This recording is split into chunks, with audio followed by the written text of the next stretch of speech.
सुप्रभात प्रिय बच्चों। पिछले क्लास में शीर्षक सच्ची वीरता के अंतर्गत पाठ के जो मूल्य भाव और बात थे उसके संदर्भ की चर्चा की गई थी। आज पुनः पाठ को नियमित करते हुए पाठ के जो मूल्य भाव हैं, विचार हैं, उससे आपको अवगत कराया जाएगा। पिछले क्लास में हम लोगों ने देखा था कि जो सच्चे वीर होते हैं उनकी प्रकृति सात्विक होता है, उत्कृष्ट होता है, उदात्त होता है, पवित्र होता है और शुद्ध होता है। मैंने कुछ आदर्श उदाहरण को देकर आपको प्रमाणित किया था कि उनकी प्रकृति कैसी होती है और उनका रूप स्वरूप कैसा होता है। मैंने मनुष्य के 3 उन गुणों की भी चर्चा किया था जिसमें सतोगुण, रमोगुण और तजोगुण, रजोगुण, रमो नहीं, रजोगुण, सतोगुण, रजोगुण और तमोगुण।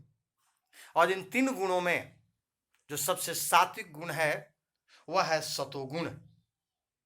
वास्तव में मनुष्य सात्विक प्रवृत्ति के गुणों से जब अलंकृत होता है, विभूषित होता है, तब उसकी प्रकृति निश्चित रूप से श्रेष्ठता का द्योतक होता है, पवित्रता का द्योतक होता है और उत्कृष्टता का परिचायक होता है। और जो सच्चे वीर होते हैं वास्तव में उनका मन जब सात्विक हो जाता है तब वे महात्मा के रूप में, साधु के रूप में और वीर व्यक्ति के रूप में हमारे सामने आते हैं। जिस प्रकार से महात्मा की प्रकृति एक लोक कल्याणकारी भावनाओं से ओतप्रोत है, ठीक उसी प्रकार से साधु की प्रकृति भी लोगों की कल्याण और भलाई में निहित होता है। ठीक उसी प्रकार से सच्चे जो वीर होते हैं उनकी वीरता, उनका जो वीरत्व भाव है निश्चित रूप से सबसे ऊपर होता है। वे भी लोगों की भलाई के लिए अपना सर्वस्व परित्याग करते हैं और अंततः वीरता के चलते ही उनकी इस संसार में यश और कृति स्थापित हो जाती है। वास्तव में इस शीर्षक के द्वारा हमारे मन में कुंठित जो विचार और भाव हैं, विकृत जो विषमता है, उसको दूर करने का प्रयास लेखक के द्वारा किया गया है। लेखक ने हमें यह बात से अवगत कराया है, प्रमाणित किया है कि हमें अपनी वीरता के लिए, वीरत्व भाव के लिए निश्चित रूप से सम्मान तब प्राप्त होता है जब हम उस वीरत्व भाव से किसी भी कार्य का आयोजन करके उसे पूरा करने का प्रयास करते हैं। तो इन्हीं संदर्भों की चर्चा इसमें पिछले क्लास में हम लोगों ने किया था। इसके पश्चात वे लोग अपने क्षुद्र जीवन को छोड़कर ऐसा ईश्वरीय जीवन पाते हैं कि उनके लिए संसार के सब अगम्य मार्ग साफ हो जाते हैं। आकाश उनके ऊपर बादलों का छाता लगाता है, प्रकृति उनके मनोहर माथे पर आज तिलक लगाती है। हमारे मन के राजा यही साधु पुरुष हैं। वास्तव में इन 3 व्यक्तियों की जो चर्चा शीर्षक में की गई है, पहला महात्मा, दूसरा साधु और तीसरा वीर व्यक्ति। वास्तव में जो सद्गुणों से, सतों से या उत्कृष्ट विचारों से, संपूर्ण सात्विक स्वरूपों से जो व्यक्ति अलंकृत होता है उसको सम्मान सिर्फ इस संसार में मनुष्य ही नहीं देते, बल्कि प्रकृति के वे सारे अवयव, साधन उनके सम्मान के लिए अनवरत अहरनिश खड़े होते हैं। स्पष्ट है उनका जो क्षुद्र जीवन है, क्षुद्र का अभिप्राय है तुच्छ, छोटा, तो उनका क्षुद्र जीवन जो है वे उसका परित्याग कर देते हैं। जब हमारे मन में विकृति, लोभ, पाप या अन्य प्रकार के वैसे भाव जिससे लोग स्वयं अपमानित होते हैं, स्वयं निकृष्ट रास्ते पर चलने के लिए प्रेरित होते हैं, जो हमारे मन में निकृष्टता का द्योतक है, लोभ है, पाप है, पाखंड है, दुष्कर्म है, इन सारे चीजों का परित्याग तब संभव है जब हम सात्विक जीवन जिए। स्वाभाविक है यह तभी संभव है जब हम क्षुद्रता का परित्याग करें और एक ऐसा उत्कृष्ट जीवन जिए जिसमें सिर्फ और सिर्फ हमारे पास सबसे उत्कृष्ट भाव, विचार, संवेदना, प्रेरणा, प्रेम जैसे तत्व समाहित हों।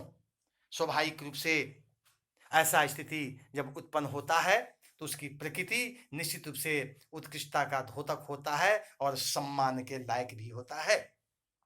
स्वाभाविक है जब ये लोग निकलते हैं तो संसार के सब अगम्य मार्ग साफ हो जाते हैं। अगम्य मार्ग, जिस मार्ग पर चला नहीं जा सके, जिस मार्ग से हम चल नहीं पाए, उसे हम कहते हैं अगम्य मार्ग। जहाँ जाया न जा सके, यहाँ जहाँ पहुंचा न जा सके, उसे हम कहते हैं अगम्य मार्ग।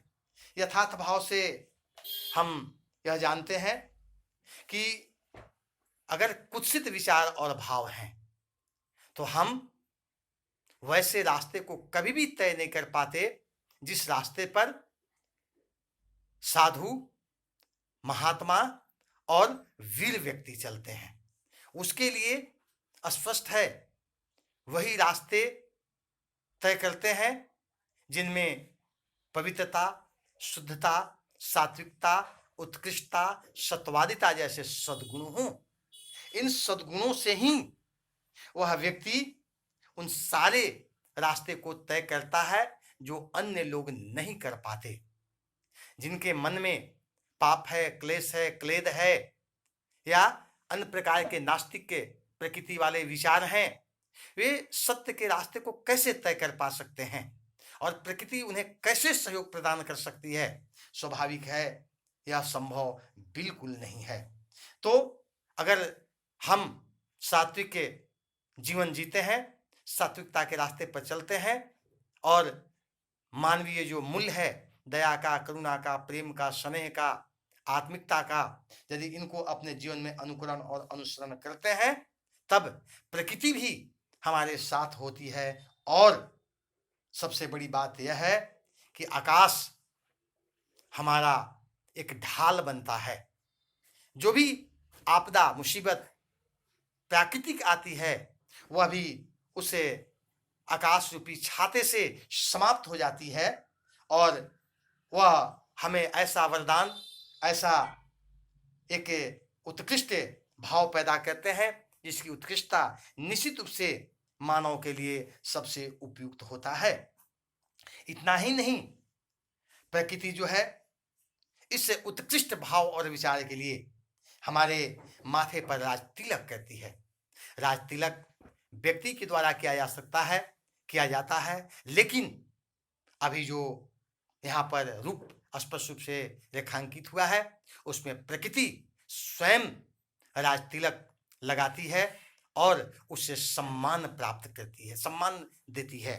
तो स्वाभाविक है जो उत्कृष्टता का द्योतक व्यक्ति हो और उसकी प्रकृति सात्विक हो, उसकी प्रकृति शुद्धता, पवित्रता के साथ अनवरत सत्य के रास्ते पर चल रहा हो, तो ऐसी हालत में प्रकृति जो है स्वयं ईश्वर तुल्य समुख प्रस्तुत होकर अन्य प्रकार के क्रियाओं में हमारा सहयोग प्रदान करती है। इस प्रकार की जो उत्कृष्ट भाव और विचार है वह स्पष्ट रूप से यहाँ पर देखने को मिलता है। और हमारे मन के राजा यही साधु पुरुष होते हैं। और उपयुक्त 3 व्यक्तियों की जो विवेचना की गई है, महात्मा का, साधु का और वीर का, वास्तव में वीर जो व्यक्ति होता है वह व्यक्ति अपने सच्चे मन के कारण होता है, सच्चे काज के कारण होता है, सात्विक शुद्धता पवित्रता के कारण होता है और वह हमारे अंतःकरण में विराजमान होता है। वह अंतःकरण में विराजमान होने के पश्चात निश्चित रूप से हमारे लिए उसकी पहचान, उसका मूल्य, उसका सम्मान, उसका आदर, उसकी इज्जत, उसकी प्रतिष्ठा सबसे ऊपर होती है। उसे हम अपने सिरों पर ढो के वहन करते हैं, चलते हैं और उसे एक प्रकार से सम्मान प्रदान करते हैं। तो आज के लिए इतना ही। अगले क्लास में पुनः इन बातों को नियमित किया जाएगा। आपको बहुत बहुत धन्यवाद।